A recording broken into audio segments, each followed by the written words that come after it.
Sunday ஆனாவே கழுத்து வரைக்கும் non veg சாப்பிட்டு அதை அடுத்த நாள் கூட ஜீரணம் பண்ண முடியாமல் கஷ்டப்படும் போது இந்த ஒரு குழம்பு வச்சு சாப்பிட்டு பாருங்க. வயிறு எவ்வளோ திம்முன்னு இருந்தாலும் அப்படியே ஃப்ரீ ஆகிடும். சுட சுட ஒயிட் ரைஸ் வச்சு இந்த சுக்கு மிளகு குழம்பு வச்சு கூடவே அப்பளம் இல்லைன்னா ஏதாவது ஒரு பொரியல் செஞ்சு சாப்பிட்டு பாருங்க. அட்டகாசமாக இருக்கும்.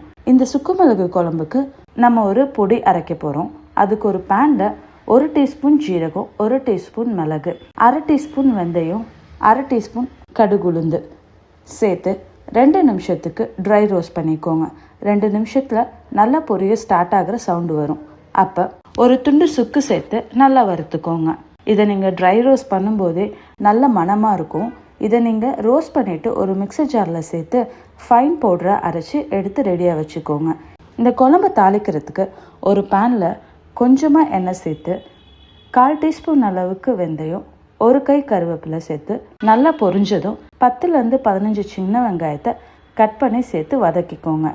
இந்த குழம்புக்கு பெரிய வெங்காயத்தை விட சின்ன வெங்காயம் சேர்த்தும் போது நல்ல டேஸ்ட்டாக இருக்கும். வெங்காயம் கலர் சேஞ்ச் ஆக ஸ்டார்ட் ஆகும்போது 1 டீஸ்பூன் உப்பு, கொஞ்சமாக மஞ்சத்தூள் சேர்த்து வதக்கிட்டு 10லேருந்து 15 பூண்டு பல்ல நல்லா தட்டி சேர்த்துக்கோங்க. நீங்கள் பூண்டை முழுசாக கூட சேர்த்திக்கலாம். பட் குழந்தைங்க முழுசாக இருந்தால் அப்படியே ஓரமாக எடுத்து வச்சுருவாங்க. ஸோ நீங்கள் தட்டி சேர்த்தும் போது அவங்களுக்கே தெரியாமல் அதை சாப்பிட்ருவாங்க.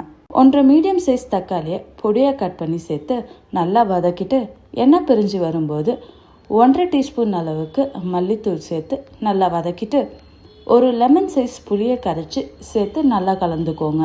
கூடவே 1 டம்ளர் அளவுக்கு தண்ணி சேர்த்து நல்லா கொதிக்க விட்டுட்டு நீங்கள் ஆல்ரெடி ரெடி பண்ண பவுடரை சேர்த்து நல்லா மிக்ஸ் பண்ணிக்கோங்க. 2 நிமிஷத்தில் அந்த பவுடரை சேர்த்த உடனே கிரேவி நல்லா திக்காயிடும். அவ்வளோதான். ஃபைனலாக ஒரு சின்ன துண்டு வெல்லமும் கை நிறைய கொத்தமல்லியும் சேர்த்து மிக்ஸ் பண்ணிவிட்டு ஸ்டவ் ஆஃப் பண்ணிவிடுங்க. சுக்கு மிளகு குழம்பு ரெடி.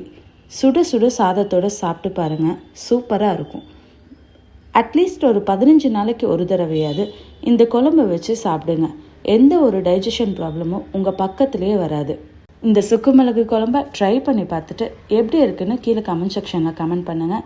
அண்ட் உங்களை மாதிரி கழுத்து வரைக்கும் நான்வெஜ் சாப்பிட்டு டைஜஷன் ப்ராப்ளமால் கஷ்டப்படுற உங்கள் ஃப்ரெண்ட்ஸ் அண்ட் ஃபேமிலிக்கும் இந்த வீடியோவை ஷேர் பண்ணிவிட்டு செஞ்சு சாப்பிட்டு பார்க்க சொல்லுங்கள்.